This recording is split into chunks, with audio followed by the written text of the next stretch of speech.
Claxby Hill. We had a very long, homemade Norwegian-style sledging. No, not that. We hurtled down, we hit what doesn't mean to Go and find her. Where are you going, Master? For a drink? Okay, you guys want anything else? 3 butterbeers and some ginger and lime, please. 6 shots of giggle water. Pete Earl Grey hot.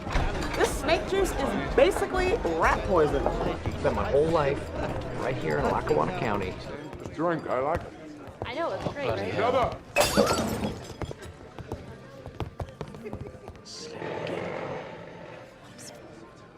I'm ADHDing close to the sun right now. oh, you are. I'll wave at you as we go by. Well, anyways, hey guys, welcome back. Is that a euphemism? This round for is on something? me. I don't And know. if you have found yourself one booth down in our digital pub of plenty, welcome. A doctor, a lawyer, a pilot, and a professor have all walked into a bar. We've got a great show for you today. We are joined in our live chat by our live chat. If you want to join our live chat, link to the Patreon is down below. But we got a great show for you today. Coming up a little later, we're playing a podcast favorite game. I know that we're playing it. Cody knows that we're playing it. Dallas and Alex are competing in a round of Don't Get Me Started. Oh, boy. After the break. We'll do that in a little bit, but first, we're going to lead out like we always do with the dailies. What are we gonna call this? I write for the Daily Prophet. That's crap. I want the name of this flying whatchamacallit to go with the Daily Planet like bacon and eggs. Crap. Daily Bugle. That's pretty good. But it's taken. Bum, bum, ba-da. Squawk. Okay, so previously it's been the pew pew, now on my leg. Did the Price is Right get your leg? It always does. You Oh, don't that's cross true. Bob Barker trying to spay No, and he neuter his spun pets. the big wheel. Oh, and his And it leg got got stuck. caught in it. Okay. Yeah. You hear Okay, that? I can. Vroom, vroom, vroom, vroom. He's just spun around. The Price is Right fan fiction writes itself. It really does. Well, anyways, welcome to the dailies. These are the current events, releases, and obsessions that are actively feeding our fandoms as we speak. I think I went last time. I'm going to go first this time. Yeah. I have been DMing a Dungeons and Dragons campaign. Fantastic. We First, I have thought you meant had- direct messaging, and I was confused. I have been DMing you this entire time, Dallas. Look at it. No, I didn't even know we I were have- playing. I have acted as Dungeon Master for an in-person, around the table Dungeons and Dragons campaign. And Wow. it has been incredible. We start with food. Wayne approved. All right, so Zach in our chat is actually in my party currently going on this adventure, and we've met. I think we've only had to take a break a couple of times. We've had 5 or 6 sessions so far. You do not And- want to know what what tier of Patreon he has to pay to hang out with you in real life. to get It is into that. No. exorbitant. No, I've always Patreon wanted to after do. dark. We've done, of course, we have the Big Red Button, which is our Fallout-based tabletop RPG. We're scattered across the state and country, so we play that online. And I've played another D&D campaign with some of Cody's law school friends, actually, online. But I wanted the around the table. I wanted the meal beforehand, and I wanted to be in a room with people while we played it, to actually be rolling dice and moving miniatures. And What's having friends like? Is that nice? Is that a fun it's experience? really nice. You should try it sometime. It is.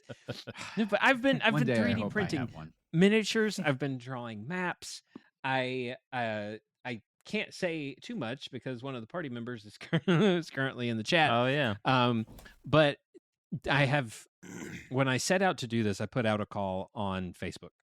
Anybody local who wants to do this, and I got 8 solid yeses.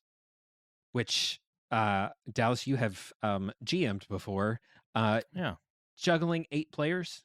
That's a lot. It is a lot, and I'm a new DM, so I decided to do the Dragons of Stormwreck Isle, the starter pack. Yeah. Which is like 3 to 5 players, ideally 4, and I'm running it twice. And what my players don't know is that it's going to make sense in the story that I'm running it twice. and I'm not going to say anything else outside of that. I think I've told you all my plans for that before, but eventually, once we get through the starter pack and I've gotten my feet wet DMing, my cousin Isaac has been coming to the in-person ones on Friday, and he's really helped. He's played D&D for more than a decade, so he has basically taken over at some points. But it's been if your feet is wet for more than 4 hours while DMing, you might want to go try and see a doctor. Thank you for that. I'll go in there and show my wife.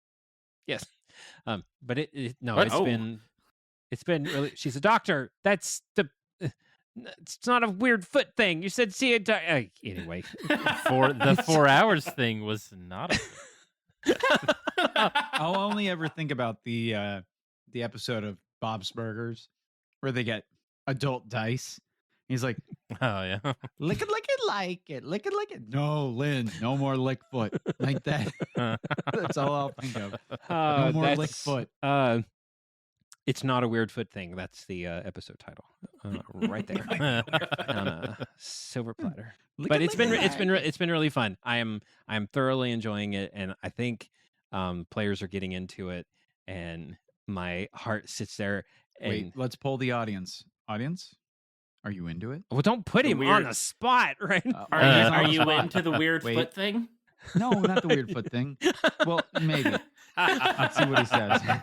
And what is your take on Aliens? 11 out of 10. He's into the foot thing. What about the game? Twist his words. He says 11 out of 10. Wait, but you only have 10 toes, so is this like a You Gravity know us. Falls You know us. situation? I hate it here. Is that in regards to the aliens or the game? Because I'm sorry, William. He says he hates it here. Well, I just have to work harder then. Well, anyways, that's my daily. Is my current Dungeons and Dragons campaign. And it seems to be I'm going sorry, really I well. live an hour and a half away. Yeah, I want you to get close so that you can join it. That'd be so much fun. You would, the chaos, just the sheer Could and utter I chaos. Could I virtually join and be like the wise oracle that they consult? Like the oracle. William, I want you to be behind the screen, dice. Magic. They're like, I'm gonna roll, magic mirror, and you just go 7. Like you don't. You just yell the number. William, I could will be the send mirror on the you. wall. Magic mirror on the wall. I will send you. At Comic-Con, there was a woodworker there that made a DM board, like cover thing, like hiding it out of wood that had a monitor built in where you can like show things to the players. Oh, nice. No, I am currently building my DM screen. Because currently I've just been using the upside down top of the game box on my lap under the table to roll my dice. So I'm working on that. We're slowly building things out. We didn't have maps at first, but then I started drawing maps, and then we have miniatures on the maps now, and it's all coming together. I love it when a plan comes together. Speaking of Dallas, what do you got? So I mentioned this a little bit last time that I was reading a book and took a break to read the Bob's book. And that book is called The Way of Kings by Brandon Sanderson. Oh, yeah. Yeah. And I really like it. It's very long. It's a series of a million books. And he's still writing more. It's not really a million. An exaggeration. It's only 100,000. Don't exaggerate. Yeah, I'm sorry. It's not really that many at all. But he's still writing more books. I have the first 3. I made it 800 pages, and that's when I read the Bob's book and then finished off the rest of the 1,200 pages. Oh, that was the book that you interrupted. Okay, gotcha. Yeah. And so it's very good. He's got a lot of lore. I think he's kind of going for the whole lived-in world that like Tolkien. Yeah. So it's really good. They're also making a series. Apple, right? Yeah. Yeah. He also has another series called The Mistborn, and I read the first of those, and they're making a movie out of that, and that one's also good too. Was it good? Just different. It was. I'm and I think reading they're the somehow Frugal Wizard's Guide to Surviving. Yeah, that's going to be what I take a break from because I'm on the second book So Michelle once read that one last year. She really liked it. Did she? It's hooked me so far. I think I'm just 2 chapters in, but we've been starting some like family reading time in the evening where the screen goes off. You can stay up. We got to read. Yeah, and that was a fight at first, but we're really getting into it, and I like it during these like extended hours of daylight in the evening. Yeah. But Wave Kings, did you finish it? I did finish it. I'm on the second book. Like it ends. Like you need to, like the next book just immediately starts. It might as well just be one giant book. Okay. But it does a good job of like there's multiple characters and each chapter is a character switch, and each character has kind of their own theme and style that's going on. So even though it's really long, they switch it up every chapter so you don't get worn out. So like the politics guy, he doesn't overstay his welcome because it switches to the warrior for a while and switches to the girl who's trying to figure things out, and so you don't overstay your welcome on any one theme or story. But yeah, that's what I've been doing, reading words in long books. Well, I will link it. I'll link the book down in the description. And again, full transparency here.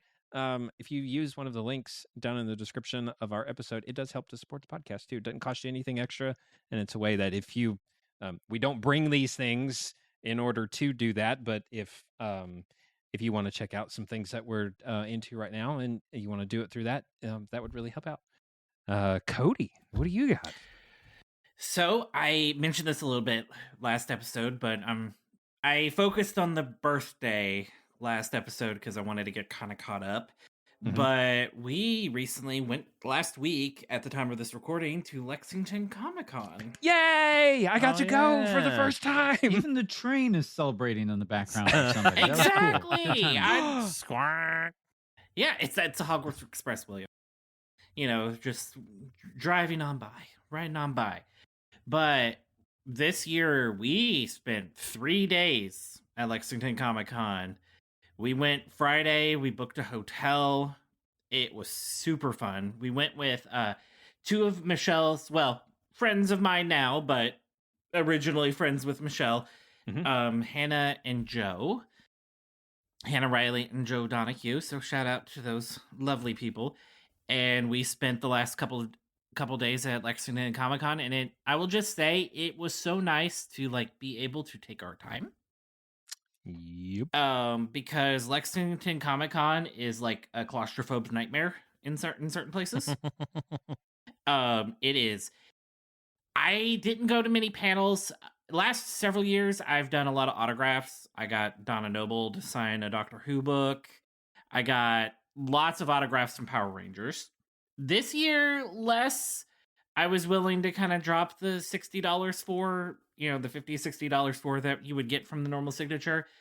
But with my new DS, I found a lot of games for $5 and was able to kind of clean house. Yeah, it was a great place for that. Yeah, it was kind of clean house for a lot of good DS games. I picked up both of the Lego Harry Potter DS games. Let me see what else. I also got the game Battleship. Oh, hey, we're veering into 2 for territory here because you already did this last week.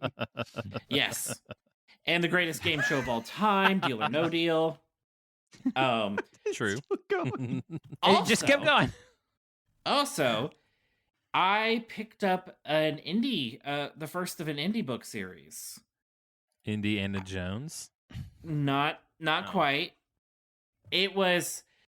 I hope I get this one right, but if not, we'll have the correct one in the show notes for people to be able to buy it.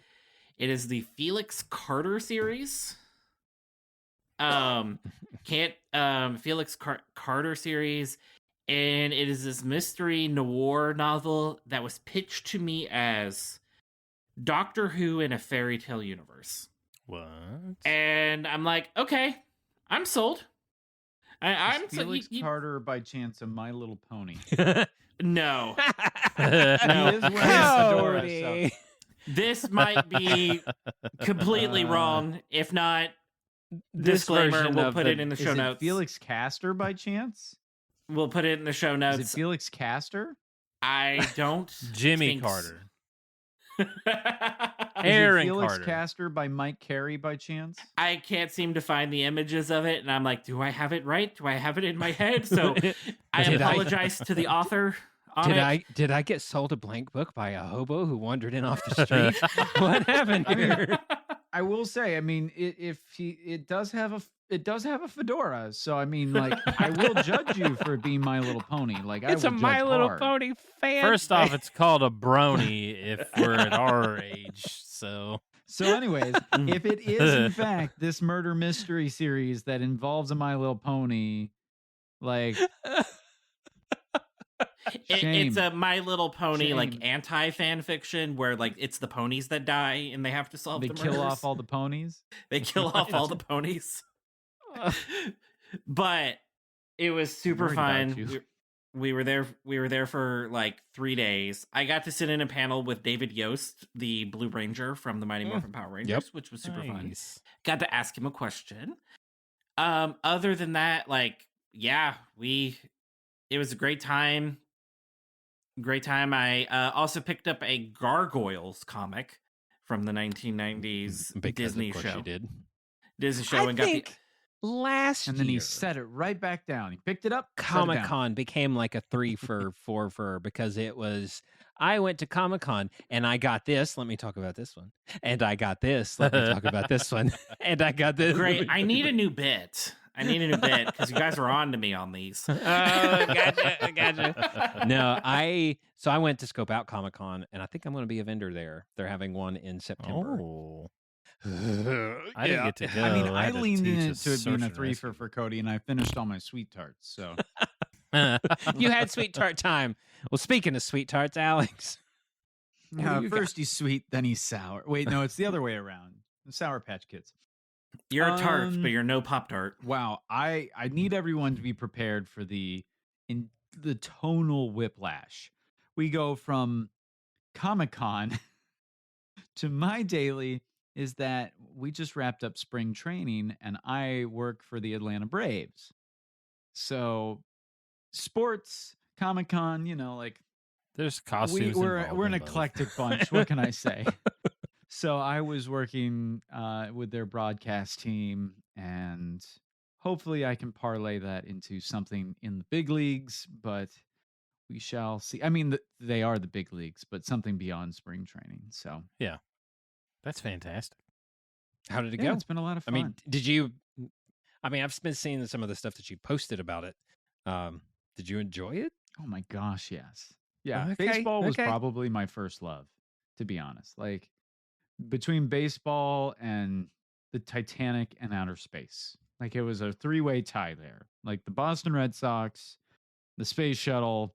I wanted to go to space camp desperately, and then the recession hit, and I didn't get to go to space camp. And then... Isn't Titanic and outer space just Avatar? What? What? Titanic and outer space? Oh. James Cameron. No. No. If you went like Dances with Wolves in outer space, okay. It was a James Cameron joke. Fern Gully.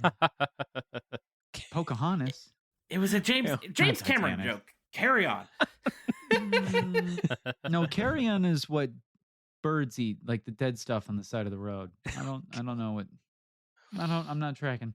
No, so between those three, like baseball's probably my first love. Yeah. And to combine like the creative side of me and everything that I love about making short videos or wedding videos, photography, taking a new eye to the game, that's so fun. And obviously, like when you do that, you get access to parts of the ballpark that no one gets to see usually. Yeah. And then what was really, really fun was I am now, I not in the Disney sense of the term, but I am friends with the mascot. I'm friends with the friends of our mascot. If you catch my drift, but like I did a lot of content creation for the mascot team, and that is its own kind of fun because now it's taking all the fun of baseball and then you're doing something absurd on top of that. So that was unique.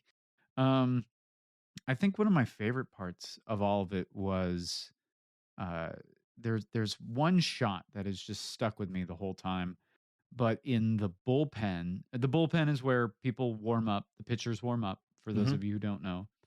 And one of the pitchers is warming up, and there's an elevated little seating area above, and you can see everybody leaning over the railing to watch him warming up. So I've got this ultra wide angle so that you can watch him warming up, and then everybody's staring down at him from, the ground up. And so the perspective is just so unique because everybody else is, they're, the way you photograph sports is usually I've got a telephoto lens way off in the distance. And so now I'm trying to get really tight action. And instead I was like, I want to show that intimacy of ironically using a wide angle lens where it's like, no, here's the player with the fans. It was a nice little moment. So it's things like that I liked bringing kind of an artistic eye to it that traditional broadcasts don't normally get to have, or traditional sports media doesn't get to do too often. Cool. Bringing creativity to something that you used to. Did you play any baseball? Oh yeah, I played all the way through high school, and then I hit a point in high school where whether you have it or you don't have it. Right. And I watched a couple of the guys that had it, and their passion was wake up, work out, play baseball, and my passion was take photos and play baseball and read and watch movies. I enjoyed lots of things, and that was the moment where I went, oh, I'm not going to make it in the big leagues, so have fun with it, Yeah. And now you are bringing that other side of your personality, and it's coming full circle. No, that's really cool. And what's really, really fun is the other day I was just making some artsy fartsy stuff or fun little edits. And one of the players, I mean, we're the same age, and it's weird to think oh, you're making millions and I'm running over here on the sideline with a magic motorized stick that keeps this camera steady. Oh, okay. We're not the same. But I mean, he goes running, he makes this miraculous throw, and he looks at me and just sticks his tongue out and as he runs by. And I'm just like, this is fun. They enjoy it, I enjoy it. So, it's if you do it well, it's beneficial to everybody all around. So yeah, it's a lot of fun. Oh, it's exciting. Well, we will. That'll be it for the dailies. We will cut to a break, and when we come back, Alex and Dallas are playing Don't Get Me Started. We'll be right back. I'm gonna go as fast as I can so I don't miss anything. Excuse me, may I go to the bathroom first? I gotta go to work. We'll return after these messages.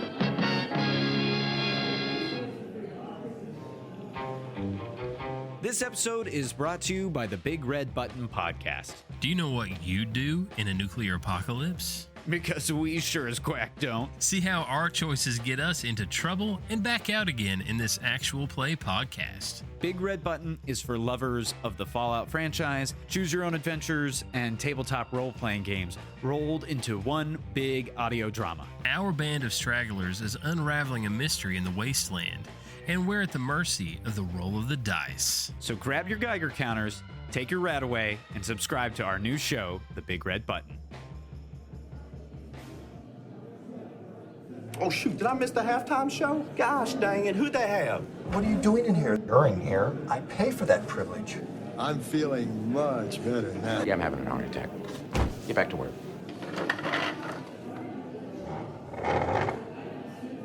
We're sitting into the glue factory. All right, guys, we are back. I feel like my mother is getting ready to ground me, and I don't know why. Ground horse meat. We are going to play a 3 raucous rounds of Don't Get Me Started.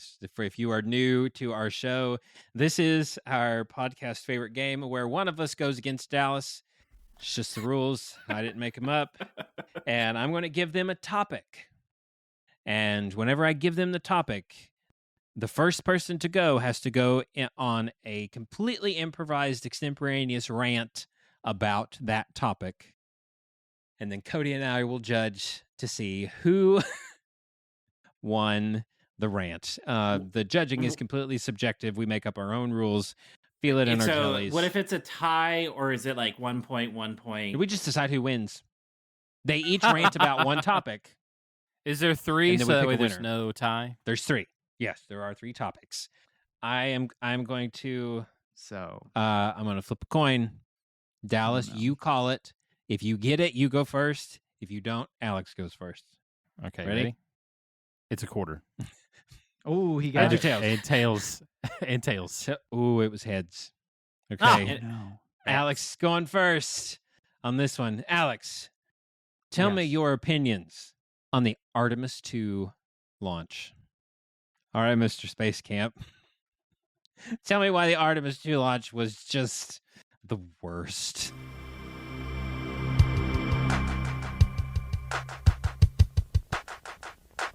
Hi, listeners. William has elected to just take this little sound snippet right here of me explaining what went wrong. Basically, he gave me a really good thing, but I'm mad at the world and the people that run the world, and so I just devolved.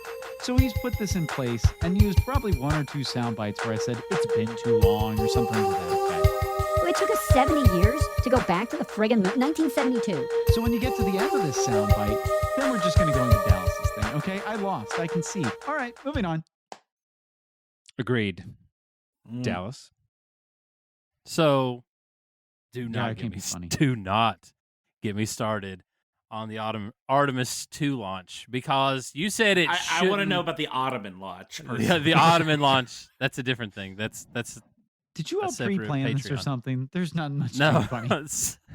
I know that you said that it should have happened sooner, which I think is dumb. I feel like it should have happened, because I think it's a hot take that you think that it happened in the first place. Because how could we go back to the moon when we've never gone to the moon in the first place? Artemis 2, what about Artemis 1? The sequel is never better than the first one. Why didn't we do it on the first one? Call it a different name. Call it the Bojangles or something. Not a 2. You don't go to the moon on the second run. You do it on the first one. It did take us 11 tries. Flaw 1. Flaw, but you know. Yeah, no, yeah. It took us 11 tries to figure out how to get the soundstage correct, so that way we could get it all going. So He's got you there. So first, that's flag number 1. Artemis 2, not Artemis 1. Just do something, just so the listeners know. I muted him because we don't believe this conspiracy theory. I unmuted. You're not muted. Oh, sorry. So that's flag number 1. Flag number 2. Oh, no. We go to the moon allegedly the next time on April Fool's Day.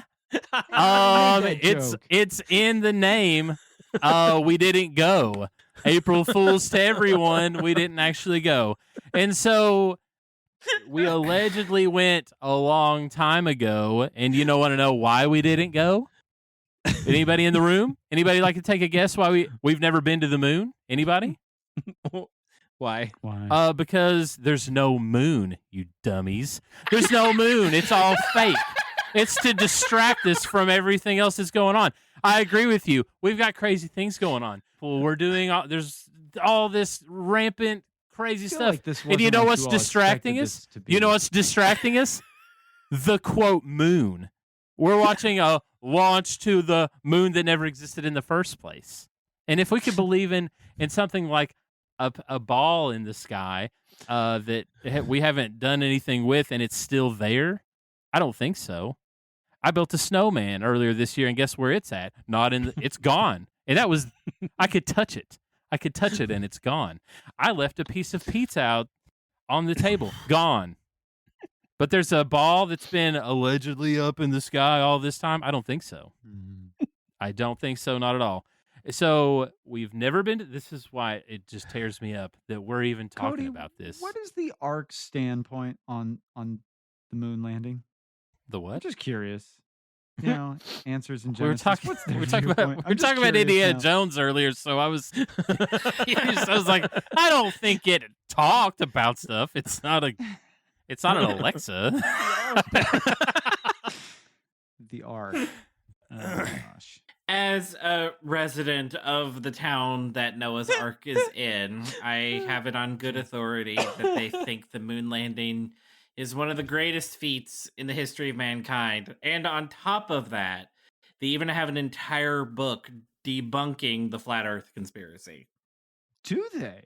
They do. Yeah, a It's flat incredible. book talks about how we don't live on a flat Earth. I can't believe that moon is. Is it a the moon is only curved book? I 6,000 don't years think old. so. The 6,000-year-old moon. It's not even that old because it's not even real.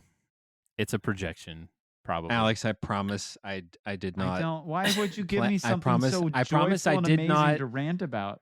plan that when you said like my first three loves and you listed space off there. I'm like, oh, this is gonna go somewhere whenever it gets there.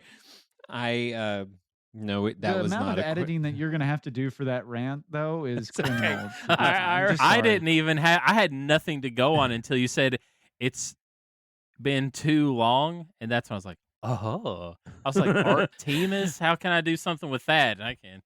All right, now Alex, you get a little time to prepare. This is the geez. entrance that I got from Cody. Dallas, I want your opinions on, quote, the veracity of Aspen in home construction.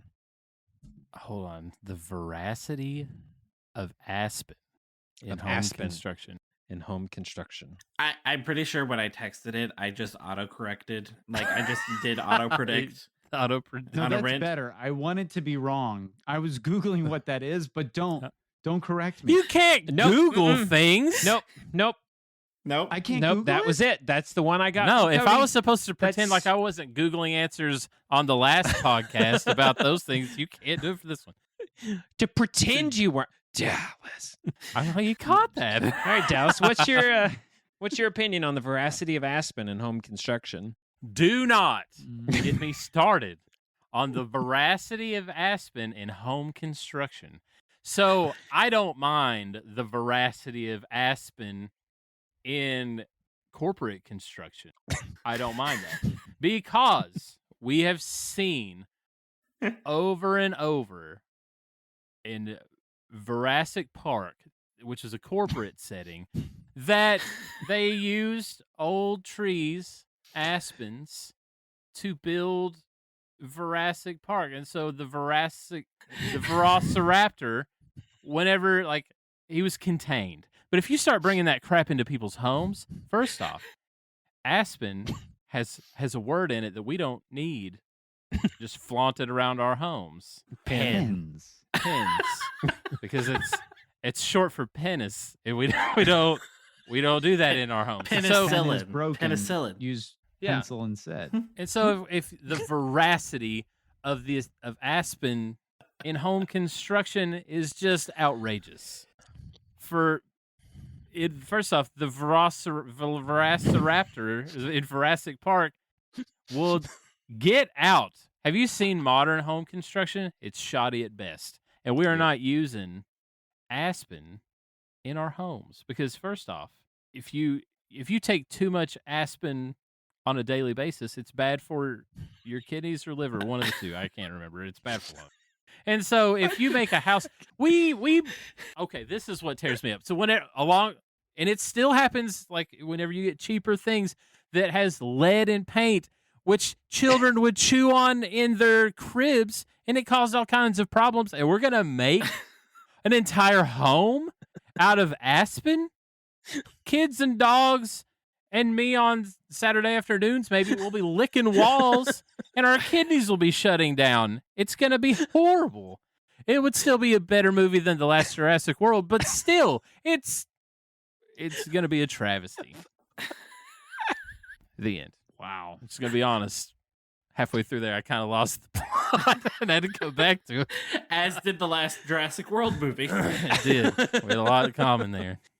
I'm gonna be honest. I don't know if this is as much a "don't get me started," guys, as I'm scared. I'm worried actually about the veracity of Aspens in residential building.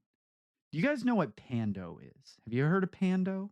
This I is know actually one of Panda those random Express. facts that I know for trivia nights that is super random, but it's real. Pando Express? I'll even give you all a second. Pandophilia. I'll give you all a second to Google this. Okay. No, it's Pando, the male form of P-A-N-D. panda. You know, like, Close. how you have like, Actually, very close in Spanish. You're right. But no, you're wrong. Google Pando real fast and you'll find out. It's actually one singular organism. It's a 47 or 50,000, somewhere like 50,000 trees that are actually all one single aspen tree. It's out in Utah. Oh. All right. Hold on. So what happens when you have one organism, 50,000 trees? It's all one thing. Have you all, Dallas, have you seen, or William, have you seen Disney's Smart House? You remember that movie? Yeah, I remember I Smart did. House, where the house starts taking over, and all of a sudden it's like, oh, Jimmy, don't you want me to be your mom? Don't you love me? What happens when 50,000 aspens start thinking, I'm in home construction. I'm in a residential home. I'm the constituent parts of this home. What happens then, guys? You get Smart House on crack. And in fact, it's based out of Utah. The next thing you know, they're going to start being Mormon smart houses, which is a very dangerous place to be. Then the houses want to start marrying multiple wives. They want to go on reality TV, The Secret Lives of Utah Housewives. It's all that's where stemming their back. sentience went. Exactly. It's in the trees that are building the houses, all out of Pando, the interconnected aspen. And I'm worried. I'm actually worried. If we start building houses out of aspen, will they start feeling that veracity come through? Will the veracity start taking over? Will we start seeing more Mormons on YouTube than there already are? And frankly, there's too many Mormons on YouTube Mormon already. houses. What happens when Piano guys. and where? The piano guys. They're Mormon. The piano guys, the guy who used to do all of the vlogs, Mark Rober. There's way too many Mormons on YouTube already. And what happens when Mormon aspen trees take over the entire housing market? I'll tell you what. We're all going to be wearing white, drinking dirty Dr. Pepper sodas that have like way too much sugar in them. No more coffee, no more tea, and we have to wear magic underwear. I'm worried. That's all I got to say. I'm sending The this rant to veracity of Mark. aspens in residential buildings starting to freak me out. Cody, I'm gonna have to give this one to Alex because because of the I'm worried. Mind blowing realization of the Pando, the massive. It's real, actually. Everyone can Google that right now. That is real. I couldn't. You said Pando, and I kept saying Pandalorian in my head and couldn't stop. Panda, a massive clonal colony of a single male quaking aspen, Populus tremuloides, located in Utah's Fish Lake National Forest. It is considered the world's largest and oldest living organism. Like this is like a Godzilla level mythic creature. Yeah. And what happens when you start building houses with it? You got Smart House plus Big plus that weird movie. There's the Hive Mind with Tara, the main. Yeah. The chick from Project Runway who becomes a Barbie. Yeah. It's like that all over again. Plus Secret Lives of Mormon Wives. We can't have Can't have that. Can't have that. No.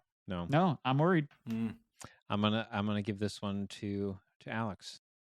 I've We're never been 1-1 more upset in my entire life. I am suspicious though of did he know what a panda was before? Yes. I said it was one of those random weird things that I already. In fact, we talked about it in our Bible study like a month ago. Because of course you did. All right, Alex. Yeah. Because Alex gets it. Yeah, you get the first. You get this one. Sorry. And you also get to go I first nerded on out the about last Artemis. I nerded topic. out about Pando. So I want you I to nerd out out. about Pando Express personally. We talked about Alex, pandos in my serial killer class. what Can we flip a What coin are- again? Because it feels... what is Alex? What is your opinion? I need to hear your take on the number 67. I just puked a little. I feel like we have kind of touched on this before, right? But I think there's a moral issue at play here when it comes to 6 and 7. And it's really about who we get in bed with. And guys, who you surround yourself with, who your friends are, speaks volumes about your own character, right? There's the expression of, you want me to show you your future, show me your friends, right? You heard that one before? Or you are the sum of your 5 closest friends, right? You all know that one too. Well, what do we know about 7? 7's lucky. Oh yeah, 7's lucky. But 6 used to be afraid of 7, guys. Why? Because 7 is a cannibalistic murderer. 7, 8, 9. We already know this. And what happened now? It used to be 6 and 9. Oh, they were buddies. They were buddy. They're like a match made in heaven. 6, 9, 6, 9. Right? It was nice. It was nice. Not anymore. Not anymore. All of a sudden, oh no. 6, 7. Like they get along now. All of a sudden. What does that say about 6? Is What does that 7 say playing about the long 7? game? Is 7 gaslighting 6? Who knows? But what does that tell you? 6 can't be trusted. We know 7 can't be trusted. This is common knowledge, people. 7, 8, 9. 9 likes to watch. 9. No, okay, so doesn't 7 exist anymore. 7, 8, 9. 7, 8, 9. 9 Does cannibalistic. 6 know that 7, 8, 9? Oh yeah, why was 6 afraid of 7? This is common knowledge, people. Why Because was 7, 6 8, afraid 9. of 7? So why is 'Cause 6 7, 8 with 7 now? Oh, why is 6 with 7 now, William? What does that say about 6's moral fiber? What does that say about its priorities? You know what? You want to see its future. I'm going to show you its friends. And it has a cannibalistic murderer as its buddy. Oh, now they're neck and neck. Oh, 6, 7. We hold them up in equal regard now. 6, 7. Look, see, they're on the same plane. Was it an accomplice?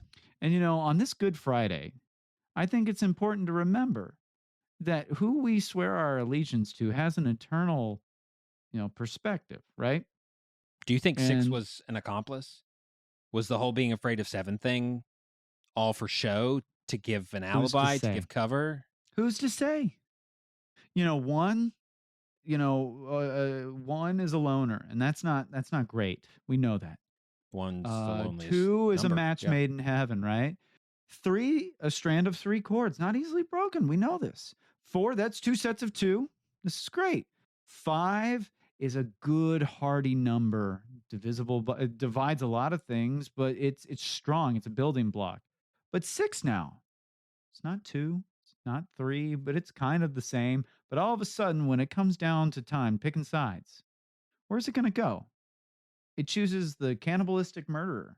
And I think that speaks volumes about this new 6-7 partnership. And I don't like it one bit. Not one bit. Just saying. I like it 6 or 7 bits. Dallas? So don't get me started on 6, 7 because we are trying to take something that was given to the children by their forebears through time itself, because we can't, there's always debate. We are in a recorded time where everything is recorded, everything is written down, everything is videoed, and it's still a debate as to where 6, 7 came from. There's fairly definitive proof, but not really, because it's still who's to say? And you want to know why? Because it was passed down through time itself to the children of today to send a message to us, older folk, to those who our minds are concreted in what we think is reality, The ones who still believe that we went to the moon because we're so easily swayed. So 6, 7, which is said by the youth, they love being called that, by the way, is they do the hand gesture, right? They go 6, 7. They're weighing. They're weighing. Is 7 better than 6 because it's more? So do we give credence to things that have more? Do the rich, are they better than the poor just because they have more than those that have a little bit less? This is a philosophical question. They're not doing this to be funny or goofy. They're trying to send a message to the rest of us. Do we really judge numbers based on more or less? No, they're doing this 6, 7 because they're equal. You want to know why they're equal? We judge them on whether or not they murder each other and eat each other, Dallas. Yeah, well, 7, 8, 9 jelly beans. They never finished the rest of that because it sounds too pleasant. And also, it doesn't have a number at the end, so it doesn't like roll off the tongue anymore. It always, all the way back to, if you paid attention, to 1367, the entire phrase was 7, 8, 9 jelly beans, thus saith the Lord. And then they would go back to their monastery and munch on the holy jelly beans. Everybody knows that. Duh. And so that's how that 7, and they're trying to take it back, and so they are passing it down. Maybe it's backwards through time. Maybe it's forwards through time. It's timeless. This will come back around again. 6, 7, if you add those two numbers together, we get 13, which just Unlucky like number. Unlucky. See, we're judging it again. We're judging it again the same way that we judge. See, people like you that want the elites, the people who have the most, that 7 is better than 6 because the rich are better than the poor. 13 is unlucky for what reason? It's just a number. And we just tagged it for no reason. We called it the ugly kid in the corner just because it's hanging out, because it's before 14 and it's after 12, probably. They were just like, you suck because you're 13. You know what? Friday the 13th, we're like, that's the worst day. That's a Friday. That's TJI Fridays. Delicious food. Friday is right when the weekend happens, and we're saying that that's unlucky. That's horrible to say. Horrible. If I had my next child, I'm going to name it 1367. See, it all comes back together. Apollo 13, heroes. Freaking heroes, every last one of them. That's all I got to say. Wow. As someone who has triskaidekaphobia, that is a new just spin on the whole thing. I can't believe that you're siding with 7 on this one. And I think that really shows me your future, Dallas. Jelly beans. And the combination of 6 and 7 together being an unlucky number is just even more writing on the wall. It's even more evidence in front of us to support Alex's theory. So I'm going to give it to Alex on this one. I've never been more upset in my entire life. Never. I see the been pain more upset in your eyes, Dallas, and it's because everything that I was gonna say, you kept yanking the rug out from under everything I was gonna do. That is the greatest compliment I've ever received. And so I had to pivot every time. I was like, "Dang it!" For the first time, I did it again. For the first time, Dallas loses. Have I been dethroned? Get me started. After a catastrophic first round for Alex. Horrific. Listen, I want to read that book. 6 and 9, like sordid relationship. Things got weird, but it was. Look at them kissing. Ooh. It's weird. It's gross. It's immoral. We can't look at Then that. 7, 8, 9, and we all know that 6 is afraid of 7 because 7, 8, 9, and now all of a sudden they've like soft launched as a couple. Like, whoa! You already knew 7 was sketchy because 7, 8, 9. Why are you with 7 now? Mm-hmm. but for the lore building alone, I gotta give it to Alex. So congratulations, Alex, on winning the first installment of Don't Get Me Started for the year. I will give some honorary mention to Dallas's 789 jelly bean. That was, that was a panic move. Honorable save. But I love that it was jelly beans because that was topical for William. He knew what he was doing there too. Yeah. Well, it was just that was still floating in my brain. It was still in there. Otherwise, it would have been pizza because I had pizza earlier. So. All right, guys. Well, we are gonna cut to a break. When we come back, we have a table topic from our live chat, and then we will head out of here. We'll be right back. My heart. Are you going somewhere? Well, yes. Urgent call. Unavoidable. Gotta go. Excuse me. There's a sign at Ramsett Park that says do not drink the sprinkler water, so I made sun tea with it, and now I have an infection. I've just about had enough of you. I'll be back.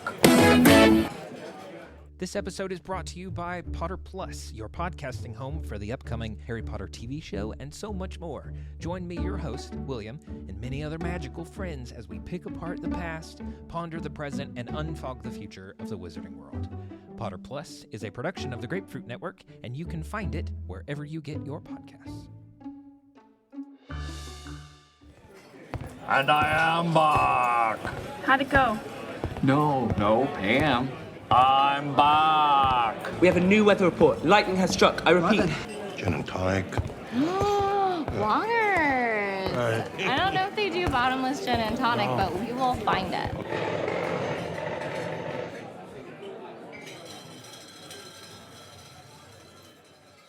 What's up, baby? Hello. This is the Baby Hotline. How are you? I'm good. How are you? I'm really good. Hey, I have a really fun announcement. Okay. I just kicked your butt at Don't Get Me Started, and it's never happened before. Oh, it's good. Bird.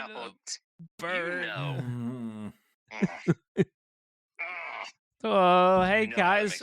Well, we're back. You know how good it makes me feel? Hung up on him. You hung up on me? Insult to injury, sir.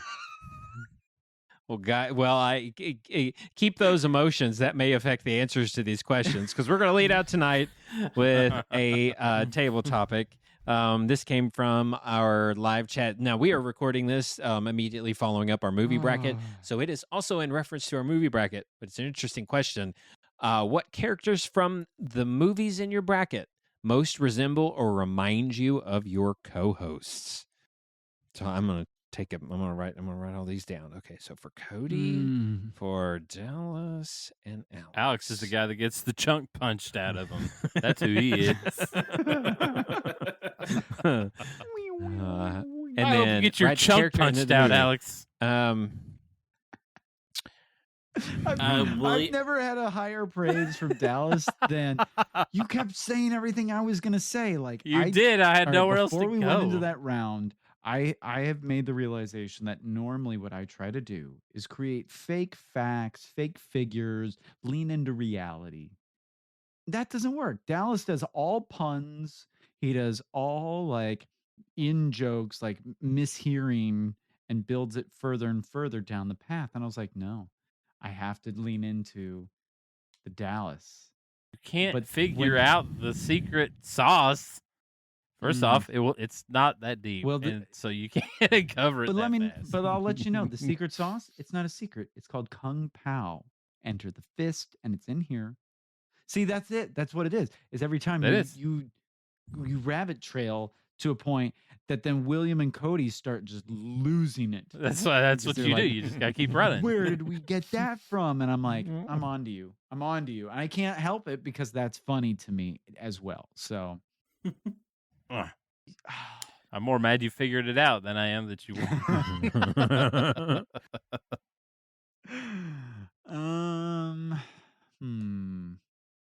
William, I think you remind me of Stanley Tucci's character in The Devil Wears Prada. I will take it. I will absolutely. He's a classy man. Sassy. Classy AF, yes. Classy, sassy, no nonsense, knows what he wants.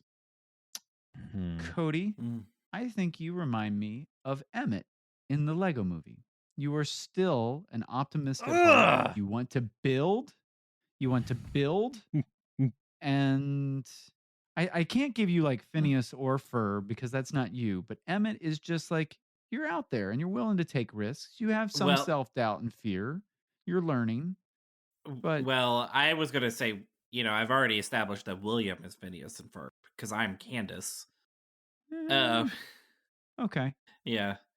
I'm like, that movie hit me in the insecurity about being in my sibling's shadow. With Candace. Dallas, you're going to hate how nice this one is. You remind me of Ryan Gosling in Crazy Stupid Love because that son of a gun is just so well-rounded, has so many cool hobbies, well-liked. It's not fair.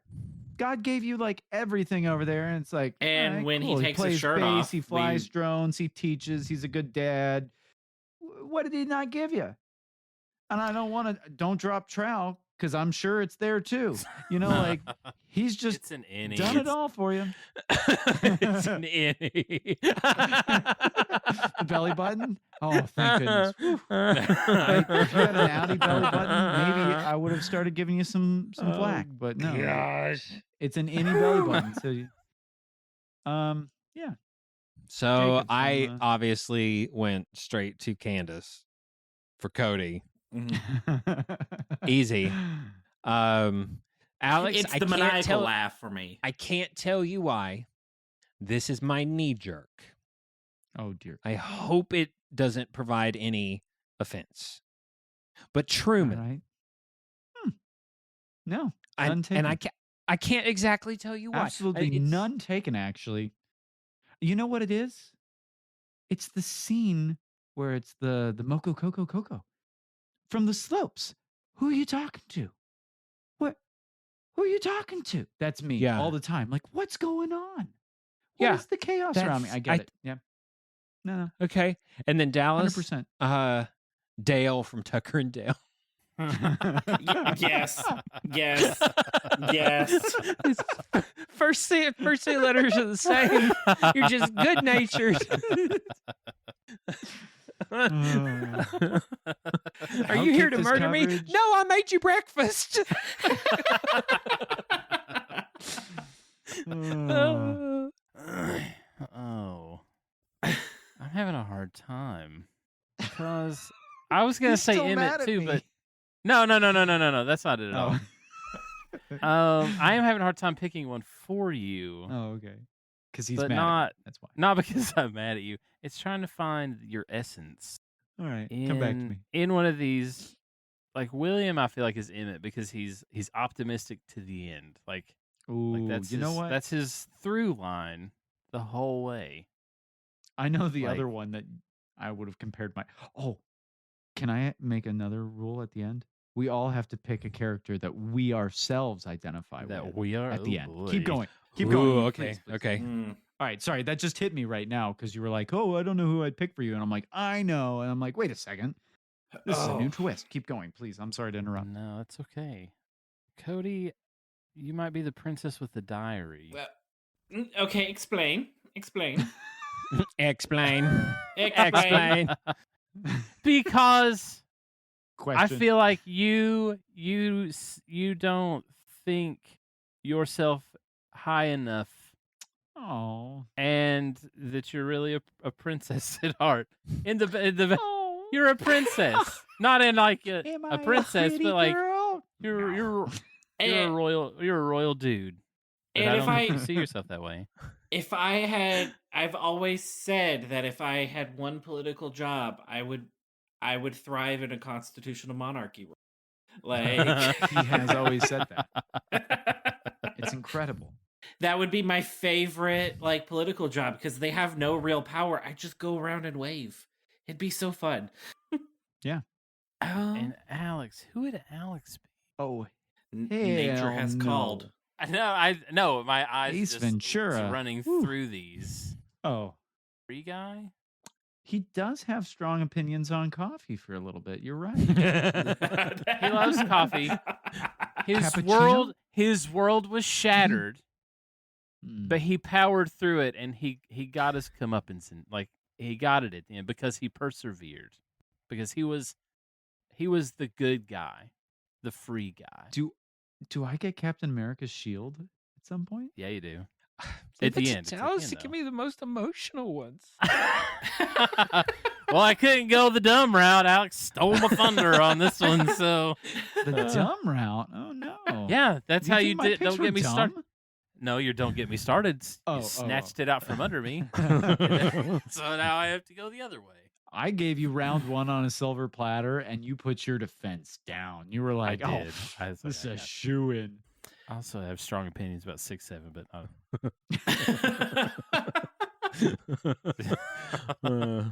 it's either here or there. Yeah, I just don't really have it. Okay, so I can't decide between either Dallas or Alex on this one, but it's one of you. Okay. Julie Andrews is love interest in the limo driver in The Princess Diaries. Oh. That's a deep cut. Oh, okay. Yeah. Like, knows how to dance, very kind of classy and suave. It's Dallas. Very kind of classy and suave. But I'm undecided, but like there are moments where both could fit on that one. What about me? You guys have the wrong view about me. I was told that I look like outside Dave from New Girl, and even my wife was like, "Hold on a second," and she drew a hat on a picture of me, and I was like, "Daggone it! Why is this working?" And Dallas, you are for sure King Arthur in Monty Python and the Holy Grail. I like it that it's King Arthur in legend is a legend, but in Monty Python and the Holy Grail, he's just in hijinks, and I love it. That's if I would believe that a watery tart threw a sword at you and, and established the basis of government. Well, there was this one time. William? Wait, so I'm still the limo driver? Is that my official designation? I'm still undecided on that one, but like Dallas is a more sure bet for King Arthur. King Arthur. Also see that too. This is not. Yeah. William, I've already said Phineas and Ferb. Is he like both? You're kind of a hodgepodge collection. If Doofenshmirtz captured them both and sewed them together, that would be. In my combined episode.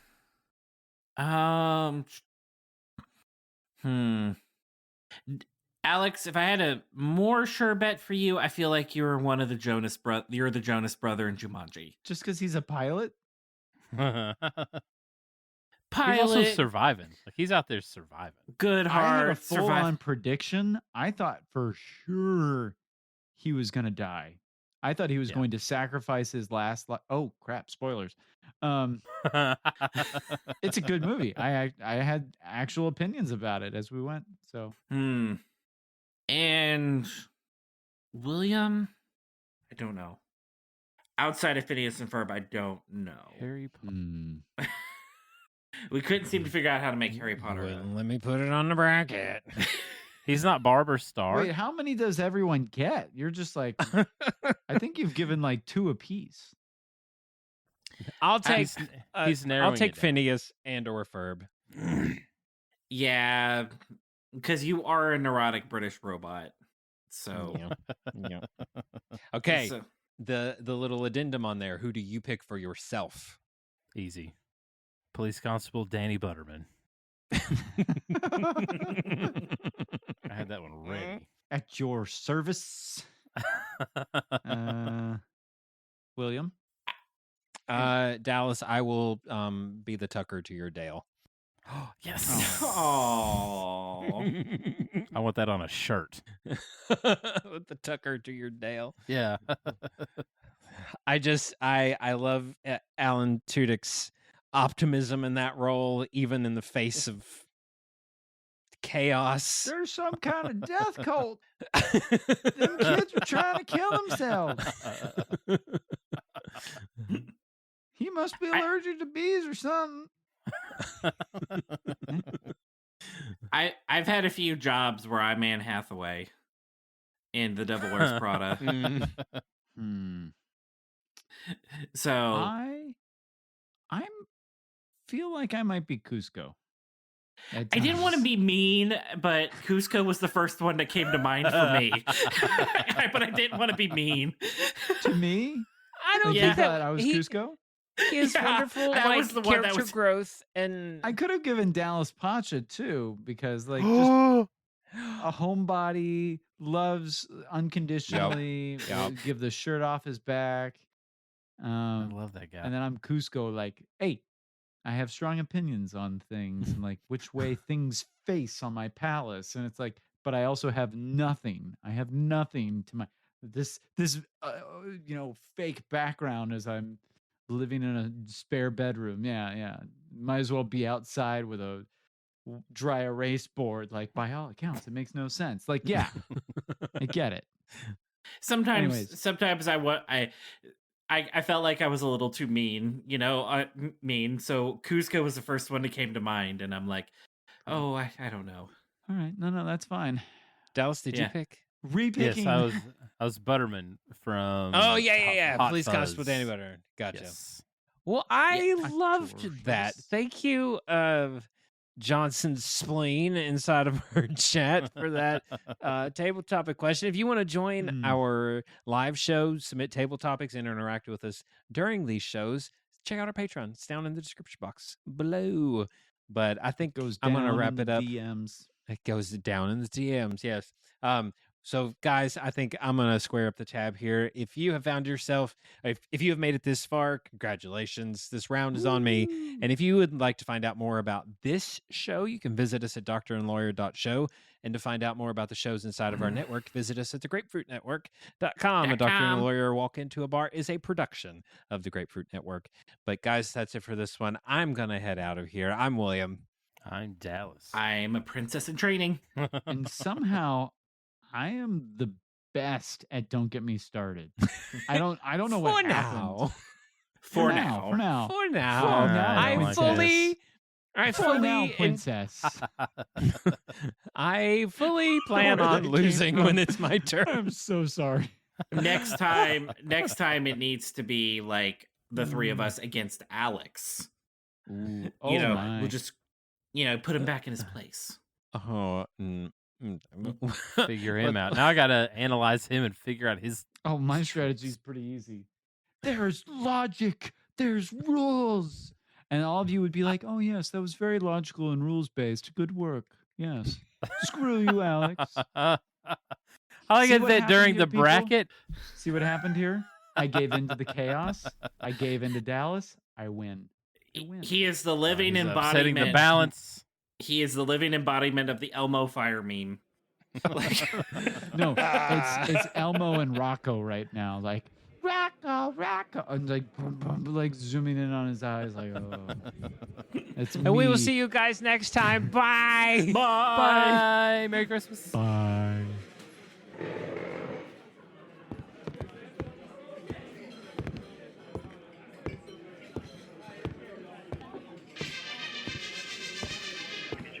Are you kidding? I'm working. All right, I'll be right there. And grab the Marines. Go. Come on, my lover. Come on, my friend.